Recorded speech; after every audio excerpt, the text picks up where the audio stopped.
Assalamualaikum warahmatullahi wabarakatuh. Saya Muhammad Fajri Faiz, tambah F51 Di video ini kelompok kita akan mereview sebuah sistem informasi manajemen yaitu SITABA, Sistem Informasi Tanggap Bencana oleh Kementerian PUPR Palu. Nah, dalam kelompok saya ada 3 orang yaitu Rindiandi Dwi Tama Johari F551 19049 dan Ferry Ramachandra dengan stambuk F551 19070 dan ada saya sendiri Muhammad Fajri Faiz stambuk F551 19072. Oke, langsung saja. Nah, apa itu SITABA? SITABA atau Sistem Informasi Tanggap Bencana merupakan sistem informasi yang dikembangkan oleh Kementerian Pekerjaan Umum dan Perumahan Rakyat atau PUPR. SITABA Sulawesi Tengah mencangkup sistem informasi dan basis data yang berkaitan dengan pelaksanaan program Contingency Emergency Response Component atau CERT di tingkat pemerintah daerah Sulawesi Tengah. Program CERC ini merupakan kegiatan rehabilitasi dan rekonstruksi pasca bencana gempa bumi, tsunami, dan likuifaksi yang terjadi di Sulawesi Tengah pada tanggal 28 September 2018 silam. Oke, untuk tujuan dari sistem informasi ini adalah yaitu menjadi media komunikasi antara masyarakat umum di Provinsi Sulawesi Tengah dengan pihak-pihak terkait yang bertanggung jawab dalam proses pelaksanaan program Contingency Emergency Response Component dan menjadi saluran media informasi bagi masyarakat umum terkait dengan pelaksanaan program Contingency Emergency Response Component. Nah, untuk selanjutnya akan diteruskan oleh teman saya. Terima kasih. Baik, nama saya Riyandi Dwi Tama Johari, stambuk F551 19049. Jadi saya akan melanjutkan penjelasan dari teman saya, di mana saya akan menjelaskan mengenai gambaran umum aplikasi SITABA Kemen PUPR Kota Palu. Nah, aplikasi SITABA ini sendiri merupakan aplikasi berbasis web. Dan dapat diakses menggunakan PC, laptop, ataupun smartphone yang kita miliki. Dan juga pastinya membutuhkan koneksi internet yang stabil untuk dapat mengakses aplikasi SITABA ini. Kemudian, adapun langkah-langkah yang dapat dilakukan untuk mengakses SITABA ini. Nah, yang pertama adalah jalankan terlebih dahulu aplikasi web browser yang ada pada perangkat kita, baik itu PC ataupun laptop ataupun smartphone. Boleh berupa misalnya Microsoft Edge ataupun Google Chrome ataupun UC Browser dan lain-lain. Nah, kemudian pada kolom URL ketikkan alamat berikut.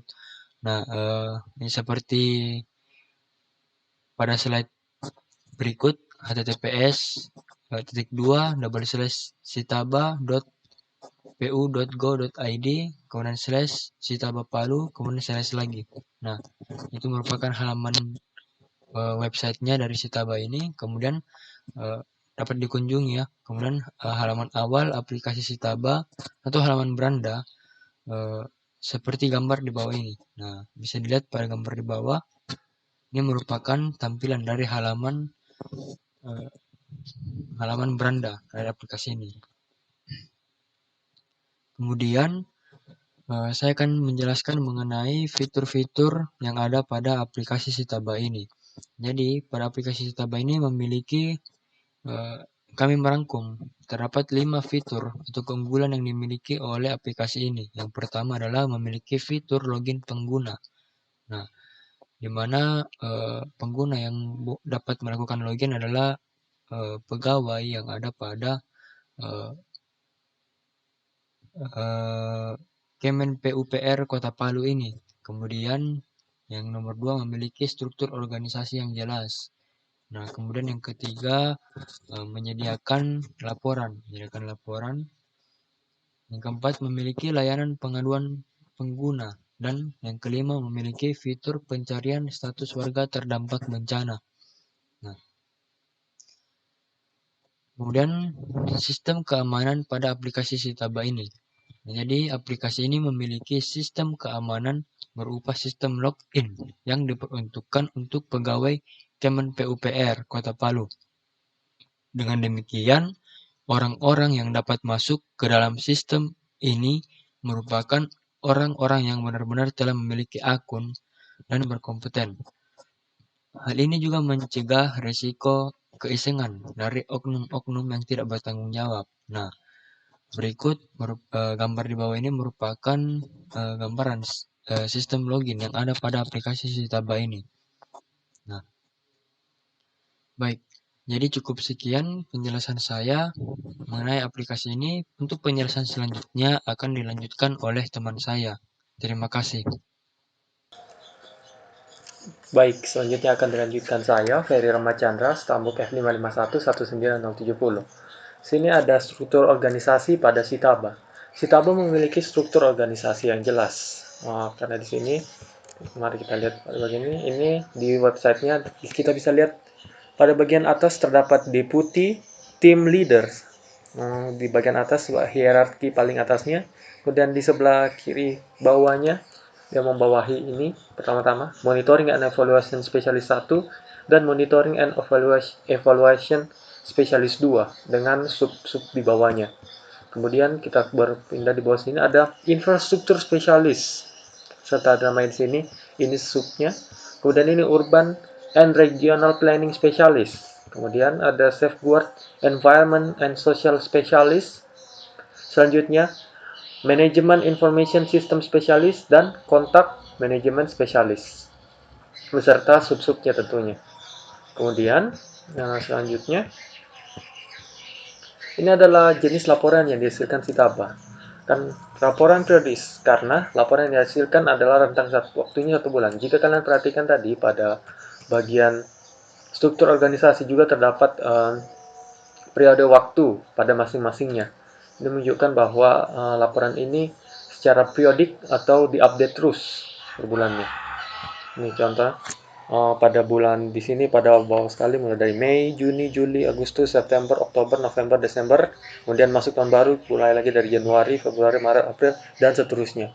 Pada bagian contoh ini menggunakan laporan bulan Agustus 2021. Selanjutnya, fitur pencarian data warga yang terdampak oleh bencana.